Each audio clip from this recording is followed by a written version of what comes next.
Hello, everyone. It's episode 30 of the Dance to Oneness podcast. This week, we have very special guest, Christel Crawford, joining us, and we picked a topic: showing up as choice, or showing up is a choice. I actually had it here. I think it was showing up as Showing up from choice. There we go. That word just kept catching me. You know how many times I went to write the title of this and I had to be showing up as choice is a choice. So I wonder what's there for us to explore, because how much do we not actually know that we have choice?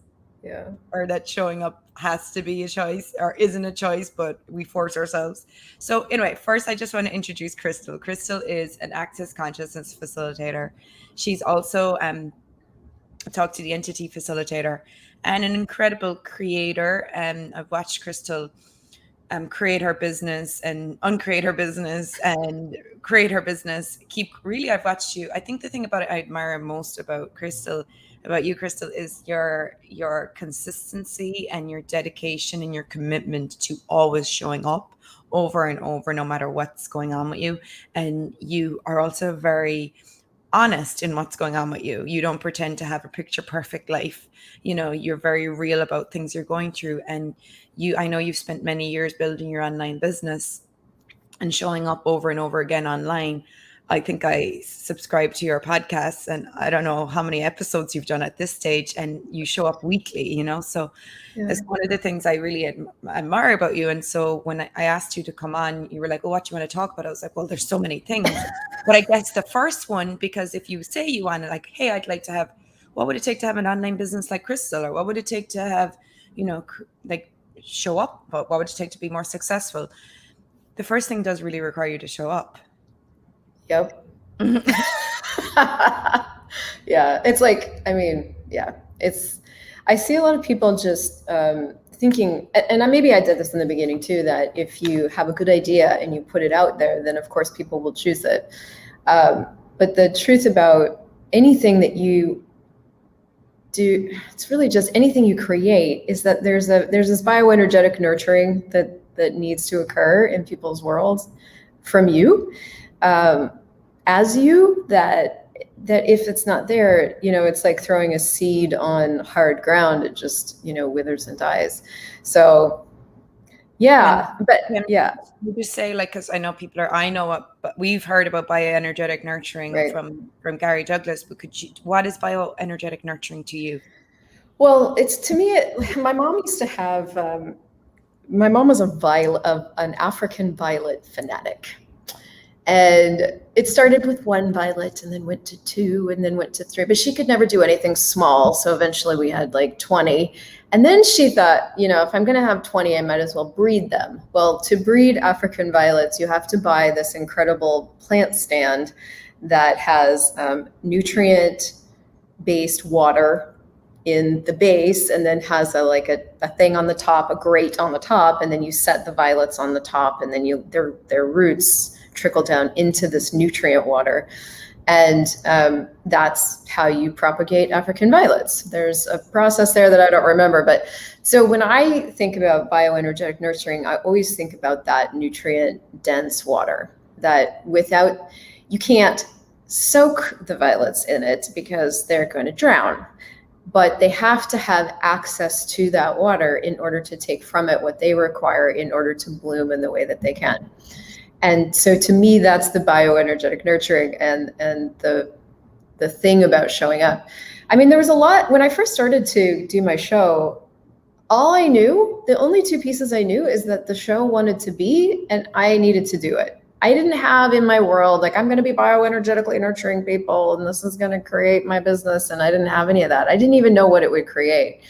So I didn't really find out what it created till 2 years into doing it every week. And then I would go to a big class and people would come up to me and just thank me profusely for my show, that how much it had changed their life and, how grateful they were for it. And then of course I know I saw the results in my business too, but it's not linear. It's not like you notice that if you do this one episode, you get these results. It's this continual showing up, continual thing that you are being in the world, creating a different possibility. And so if you negate that by judging what you think the results should be, then you don't get the fruit of it, which could come 3 to 7 to 20 years later, and you don't know. So that's, yeah. So that's one side of it. Yeah. And it's interesting because it's like so many people like follow, a strategy with their business. Like, okay, I'm going to, like say, okay, I'm going to launch myself online. So now I'm going to have to do this, this, and this to get these results. Like, oh, I have to do whatever you decided, a podcast or offering free sessions or whatever it is, grow my email list, and I actually had a question during business time, at certified facilitators around the difference between gifting and doing things for free. And, and we talked about how like, it's the energy that you come at it. Like if you're doing things for free, like even say you decide, okay, I'm going to do a show, but I'm doing it because I want to get more people in my classes. It's like, it doesn't really create that, like you said, that bioenergetic energy, because you already have you're already invested in the outcome. You've already decided I need to get a result. Whereas you're saying, I had an idea, the show, like the idea talked to me. Like your idea was like Christel Crawford show wants to be in the world. And then it was like, okay, let's do it. After a year and a half of resisting. Well, that's not too bad. I resisted doing this show for like probably 5 years. I have this Yeti, whatever. Yeah. I had it bought and sitting in my room for no joke 2 years. And because I didn't know how to work it, I decided I would kept not doing the podcast. That's awesome. Then I started doing it. I never even used the thing. I have a really expensive camera that I'm doing that with now. I love us. We're so funny. Yeah. Well, and I guess the thing you mentioned consistency, and this is something that I see a lot of people not choose. And there's an interesting thing about when you're a humanoid. So as a humanoid, you get bored really easily, and you need 25,000 things going on at the same time. You're super ADD, and so consistency is not even really in your world. It's something you either choose or you don't, and you only can choose it or don't choose it, because the excitement for something goes away pretty quick.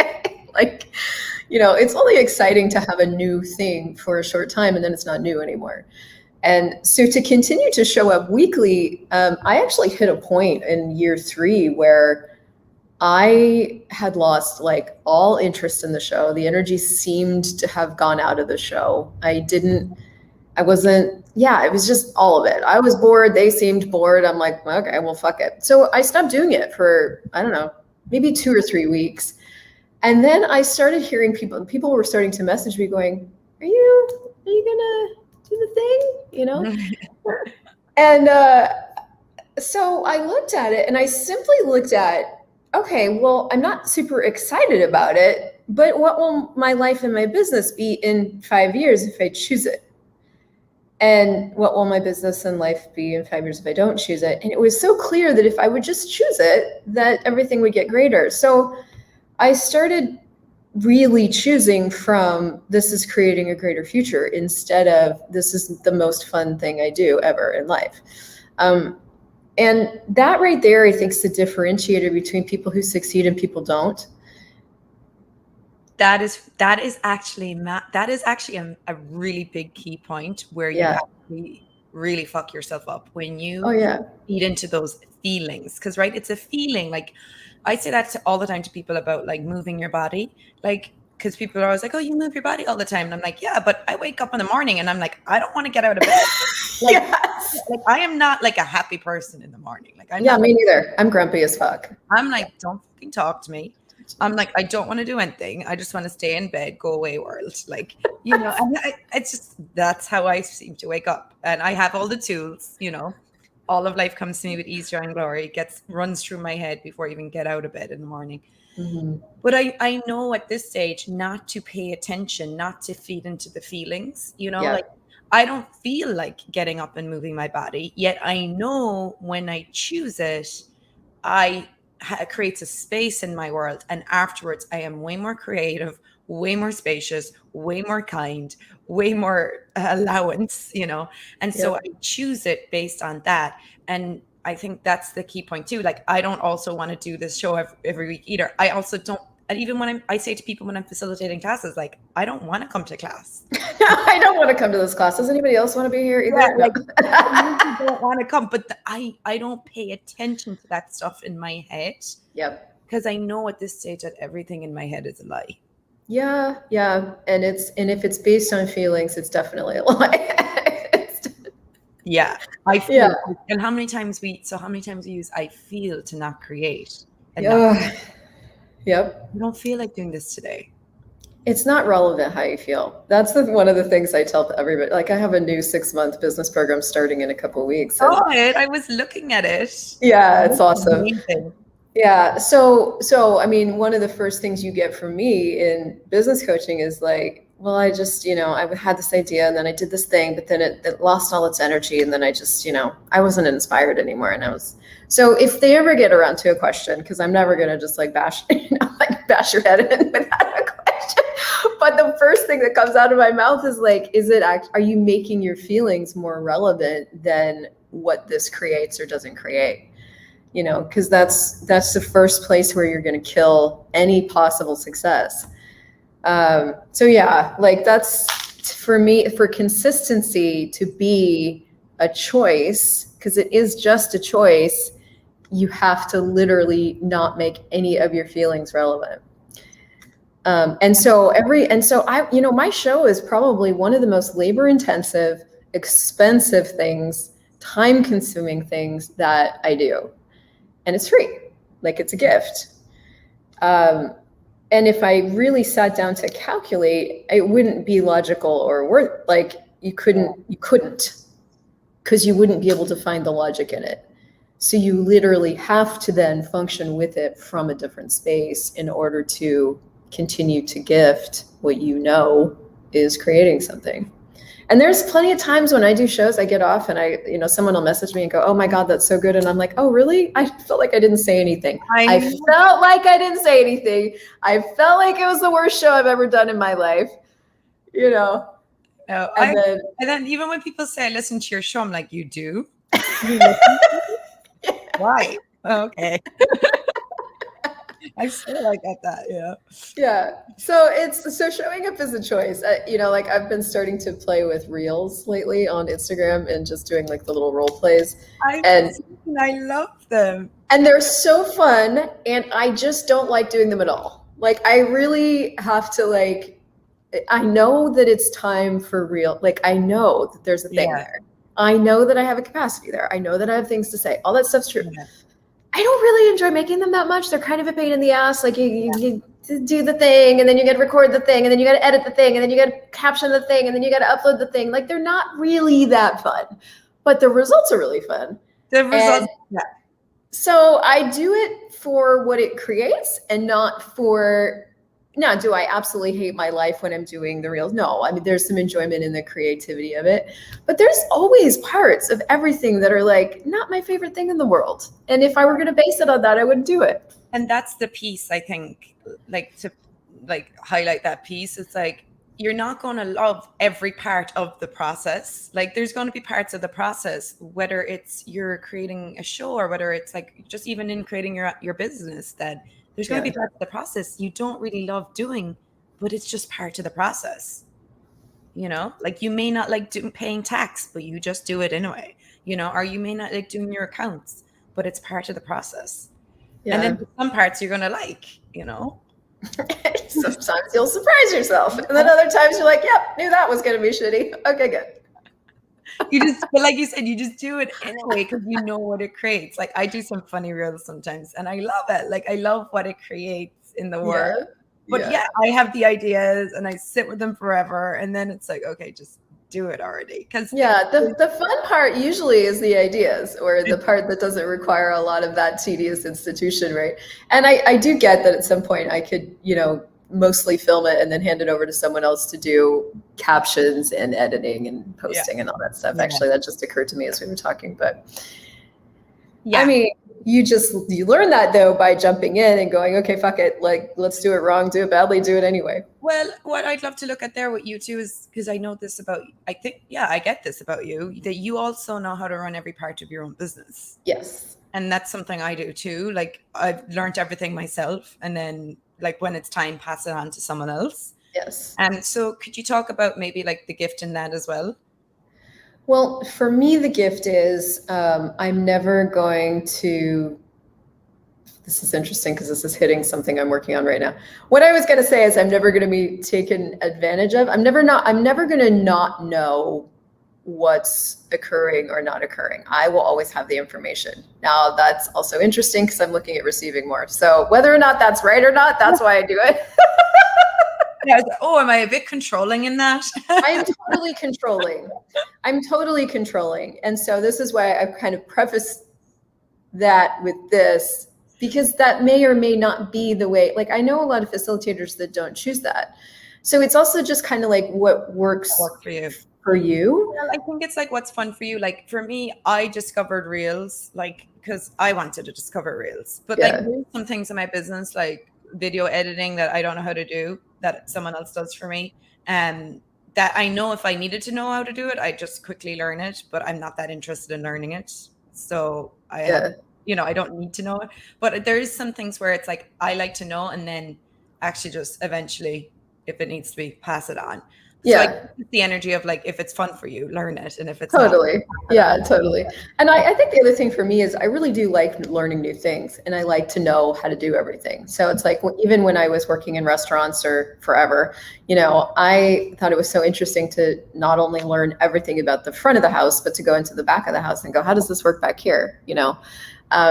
So there's also just this innate curiosity that I've always had about how does everything work in totality. Like, I'm a spherical awareness person. I want to know how it all works. So that's really what fueled it. And then when you start to work with other people, it's like, I also want to be able to contribute and I guess cultivate an intelligence around something, and not just be the person who doesn't know. So like, I have somebody that does Facebook ads for me, because I don't really love, like, to do Facebook ads for me, I have to like contort, I have to triangulate my brain, and it hurts. So, but I went in and learned enough about them so that I would have intelligence. It was really to cultivate intelligence around. So somebody couldn't necessarily come to me and just tell me, well, this is what it is, and then I don't have the information. I really wanted to have most of the information so that I could kind of go ask questions and, be engaged in the process instead of disengaged from I don't know how this works, so I guess whatever they say is true. Yeah. So that's like even learning bookkeeping. I avoided learning about the tax world for a long time. I just got behind and knew I needed to handle it, but didn't want to handle it. And what I realized about myself is that in order to handle just filing my taxes, I actually needed to educate myself about how taxes worked in the whole of the country. There was something about doing that for myself that empowered me to do this one little piece over here in a different way. Because then I had more understanding of like, why am I even giving you this information? Or what is it about this information that you're using? Or how does this, why? What for a reason, So I had to go educate myself on the for what reason in the whole system. And where that took me was a bigger education on how taxes work in the world. And how it's different in every country, and how there's some countries that charge you this and other countries that charge you this, and other states in the US. And then if you live in this country, but you're also a citizen of this country, and how that works. So it actually changed my entire life to go into that, because I started to look at what my choices were that I'd never considered. And that's probably the greater conversation of what I choose that isn't the other thing I was dealing with. Yeah. But that, creating an intelligence around something, to not be at the effect, and to really have information instead of just doing kind of floppy fish and not knowing. So floppy fish. But also, like, can I just know, because I know there's some people on here who are like, newly starting up bars, like Kimberly's here now, she's starting up her bars business, and some other people. And it's like, I get like that conversations like this, when you hear them at the start, when you're just starting, can be like, oh, like, I don't know anything. And I didn't know anything. Like, but you learn it as you go. Like as you require the information, you will find Exactly. it. Like, Yeah. I think that's one of the things too that stops us from showing up is like, we're like, well, I don't know how to do any of that, so I can't do it. Like, I almost like, I won't even show up because I don't know any of that. But show up, and as you learn, as you go, you will get the information. Because you're not going to learn all that. Like, you didn't learn all that stuff about tax at once. You learned it bit by bit. Like, same with me. I didn't educate myself about that till I actually had so much money. I was like, this is going to become a problem if I don't educate myself. Yes. So like, Yes. and I've heard Gary say that. He's like, go out and create some money and then go learn And about then tax you'll and set find up your business. Yeah. I was the same. It wasn't until I started creating money where I was like, oh, okay, I need to I learn. guess I need to learn what I'm doing with this money. Yeah. And that's great too, because we also talk about, you and me talk about Profit First a lot, you know. Yeah. And Profit First is a book which, if you're in business and you're making money and you're not really sure like how to actually create with your money, Profit First is a great book in organizing your finances, and setting yourself up to make profit in your business. And like, I was at a point where I'd been doing my 10%, which is the honoring account, long enough. I was making money where I was literally looking at my money going, I know I require something else now. And that Profit First landed in my world, and I was able to read it and I was able to receive the information in it. But had I not been at that point financially, I don't think I would have been able to receive the information in that book. You know? I would not, it would have been concept only. There would have been nothing to apply it to. And so that's the gift of like getting out into the world and just doing some shit, because then it's not a concept anymore. Then you actually have real-time money, real-time feedback from the choices you've been making to then adjust and choose something that's actually going to work for you. Until that moment, it's all theoretical. And I think that's actually kind of one of the downfalls of our education system as it's created now. I took a lot of history classes, but until I started traveling the world, none of it was relevant to me. So I didn't retain any of it. So they try to educate you before you go out and choose in order to choose correctly, but it actually works the other way around. You get your education from choosing, and then choice creates awareness, and then you choose again. And that's how that works. So that's the gift of showing up, is you're educating yourself on 82 things at exactly the same time. It's fast track. Yeah. But that's, I mean, I did a business studies degree. You know what I mean? I did 3 years of business studies in college, and I learned nothing. Nothing. Like, absolutely nothing. Like, what a waste of 3 years. And I had a piece of paper that nobody's ever asked to see for anything, you know, but we didn't do any real-time work in the business world. And so we were just filled up with useless knowledge, and it had no pragmatics. Like, we couldn't pragmatically apply it to anything. And then I went back to college a second time, and I did social care. And the reason I picked that particular course and in this college was because it had like I don't know, like 300 hours of working in the field, and we got to work in different fields, like, and I got to experience like working with all these different types of people in all these different centers, and I learned so much from it. So it's like, you think you need to know all this information before you start. You don't. No, I think that's what we use to stop ourselves. You know, we just use it to stop ourselves. I have a coaching client. She's awesome. And she's never created a coaching business before, but she really wants to. And so she, you know, at one session she came in and she was like doing all the right things. Like, she was getting her business set up and the name set up. And then so she came into the session and she was like, okay, so now what do you think of this? And do you think this is right? And I was like, what will your life be like in 5 years if you choose it? And you're probably going to change it 5 more times. So like, literally at this stage, you can't fuck it up because it's going to be different in a month anyway. So just choose something that gives you the reason and justification to get out there, and then you'll change it again. And it won't matter because, number one, nobody knows you exist right now. It's fine. And number two, it just won't matter. Like, it's not relevant. It's not relevant. Yeah. So we make all these things that we've made so huge and significant real.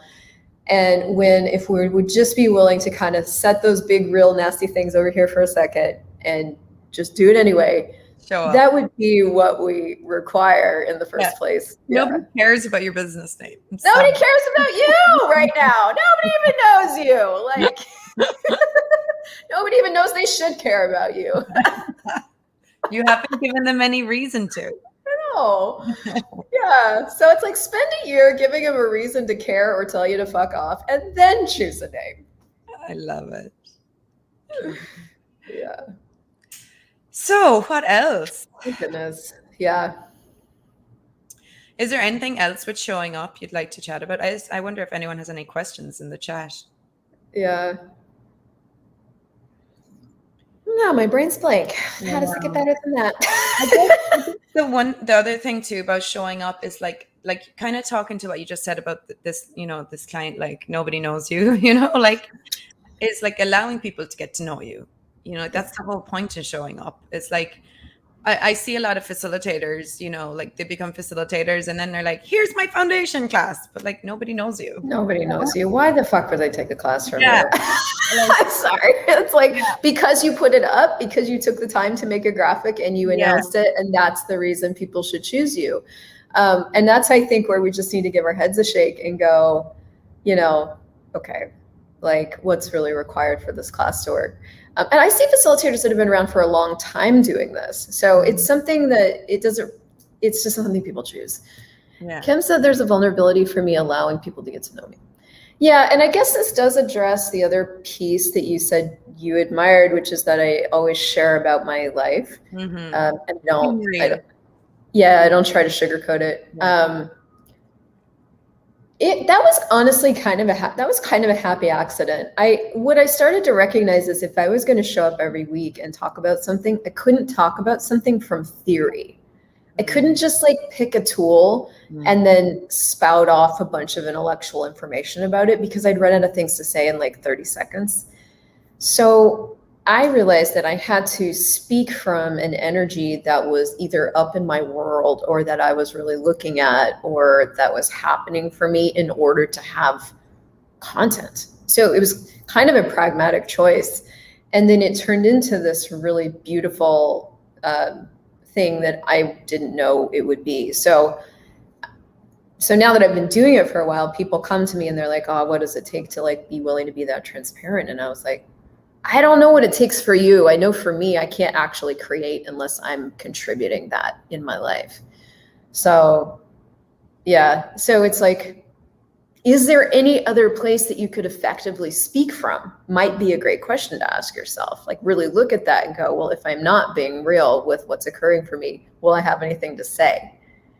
If you are willing to use your life and what you're either dealing with or celebrating as a creative content resource, then you have endless content ideas. If you have to exclude everything that you are, you have cut off your greatest source of stuff. So that's why I've constantly gone there, because I'm like, well, I'm a constant creator. So it's like, where can I go for my material? I'm like, oh, my life. It's like a gold mine.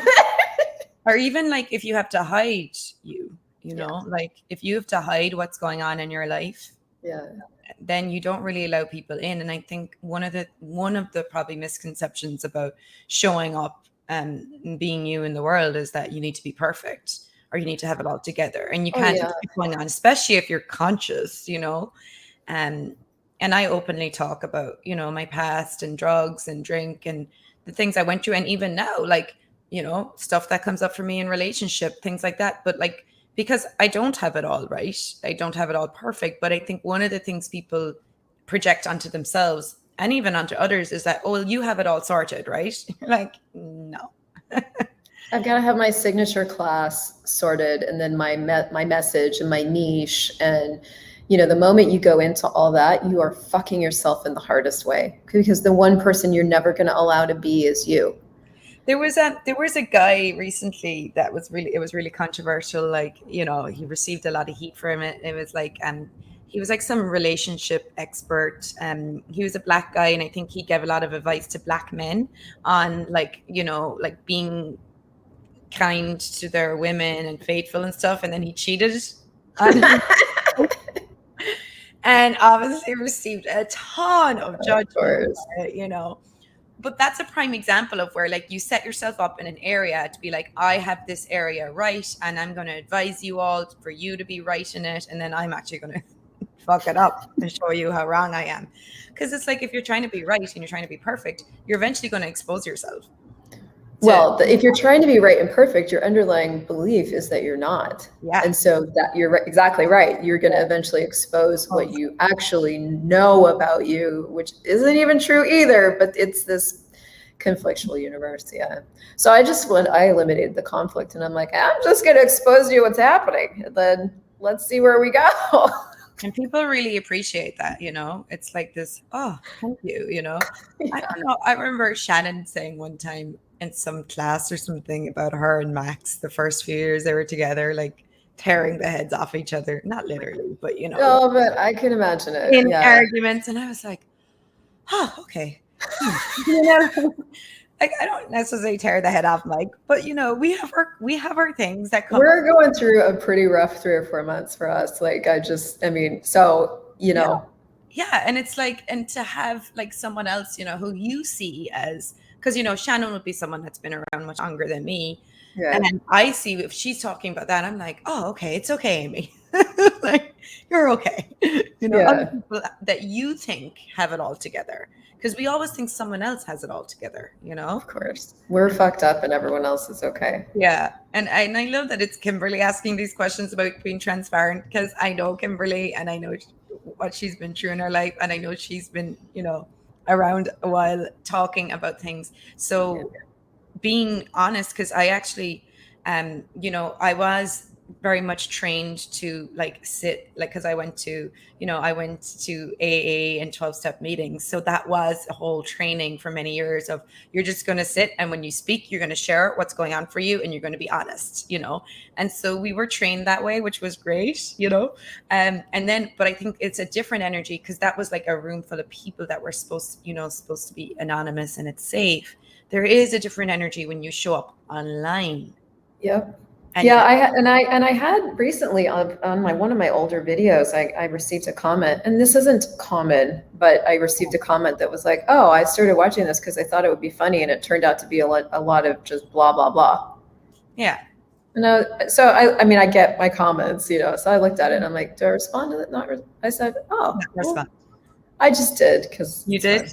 Yeah, I respond to all my comments though, like, you know, the great ones, which are most of them, and then, you know, the trolls. And I said, well, you're welcome to leave at any time. And they commented back, and they were like, well, if I wanted to, I would. And I'm like, oh, so you would have just sit around here and judged me. Okay, cool. Oh my God, that's hilarious. But that means you're doing something good. You're getting some troll comments. So I think it's also nice to receive that. Right? So it is the willingness to just receive it all. But even if you don't have, I just want to put this out there as we finish. It's like, you will not have that willingness when you start. You're just only going to have, am I going to start or am I not going to start in your world? And that right there is the only relevant thing, is to start, because you won't even develop the willingness until you're just out there like slinging your life around and seeing what it creates. And also it's like a practice, you know what I mean? It was like the same when I went to AA, and the first you know, year, they'd be like, you know, okay, it's your turn to share. And I'd be like, I hate this, you know, and it was so awkward, you know. And then after a while you get like into the practice of it, and you're like, oh, I can do this. It's like, you know, totally. I love that you said that. Yeah. Somebody was like, you're so natural on camera. I was like, I had 2-year period where I did 3 lives a day. Wow. 3 times 365 times 2. Like I said, I have just done this over and over and ad infinitum, ad nauseum. Like, just keep going. Yeah, like especially at the start, like, so, you know, that was in AA, that was one sect, you know, like one place. But then when I had to do it, like show up and be me and talk on camera, I was like, oh God. And like, then if you don't even go back and listen to the video, by the way, like don't. No, it's so bad. Don't listen to it. Like I have a friend, she's like, Amy, I'm going to do these videos on YouTube. And like, I recorded it like 20 times. I'm like, girl, just record it once and post it. She needs to be perfect anyway. So it's like so hard on her. But like, I just like do the video, throw it, put it out there. And then like don't look at it. And I get around that by just doing it live. So I don't, because if I pre-record it, I will watch it. I know myself. So it's like all these different tricks that you can use with yourself to get around yourself. Whatever is required, use that trick. I love it. And the thing is, like, you will feel weird at the start, and it will be awkward, and you will mess up your words, and you won't say what you wanted to say, and you feel all weird. But like over time, I noticed, I was like, oh, this is getting much easier. Oh, okay. It's same thing, just practice. It's the same with moving your body. So like we have so many different metaphors for this, because in the beginning of moving your body again or ever, it's what you think you look like, and then what you actually look like is the elephant with his face down, right? And that's just how it is. Andreas is starting a yoga journey. In the last 3 weeks, he's been doing yoga every day, and because he's completely lost his flexibility. And so it's been really awkward, but it's starting to look easier and be easier now, from just choosing it every day. Oh, that's everything. So I love it.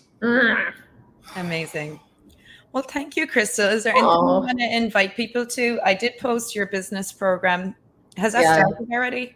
No, we're going to start in 2.5 weeks. So we've got a gift. I'm gifting a call next week as a sort of a kickoff to the program. And that you can find it at businesswithchrystal.com. You can get yourself registered for that. And just check that out. Like if you know that having, for me, having someone else in my world when I was beginning to create in a bigger way was a really huge necessity. It was a necessity just from, I need this in order to stimulate my creative edge. So, that's why I created this, because the people that choose it always go on to create more. And check that out. Did you have a business coach when you first started? I had few. Yep. And I had, non-access and I had access, and I probably took like 10 different classes on it. Like I have studied and studied and studied and studied and studied and studied what it takes to succeed.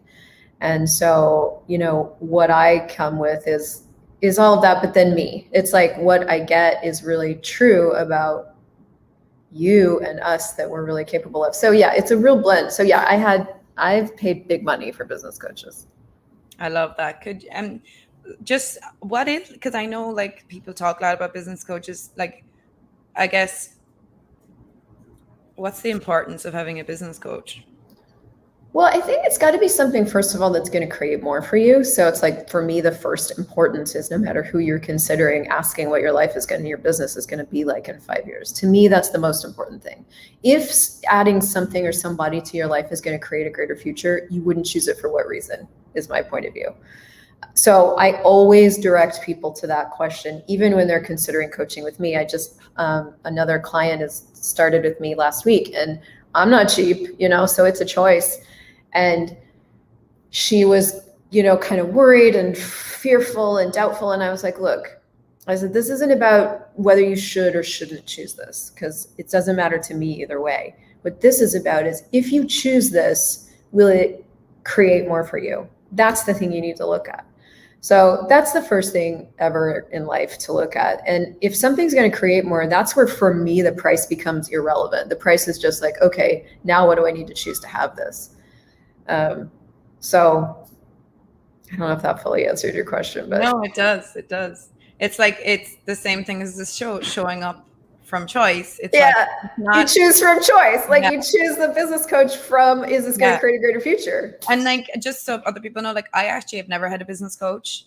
So I've learned everything myself as I went, but I've done a lot of classes, and invested a lot in myself differently. But because someone wrote, I know having a coach is essential, and it may be for you, but that's where you have to, and I've done lots of sessions with other people too. Totally. But, I think what you said is right. Like, just look at it, ask the question, and get what it is for you.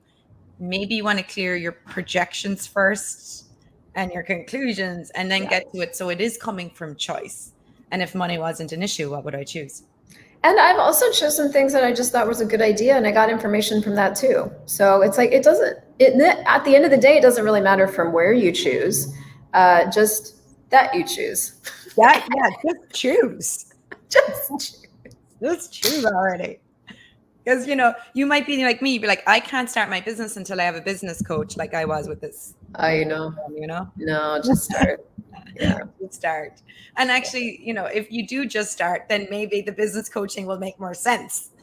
Exactly. Then you'll go, oh yeah, maybe this will really assist. Okay, good. Yeah, I might require a business coach to take me further.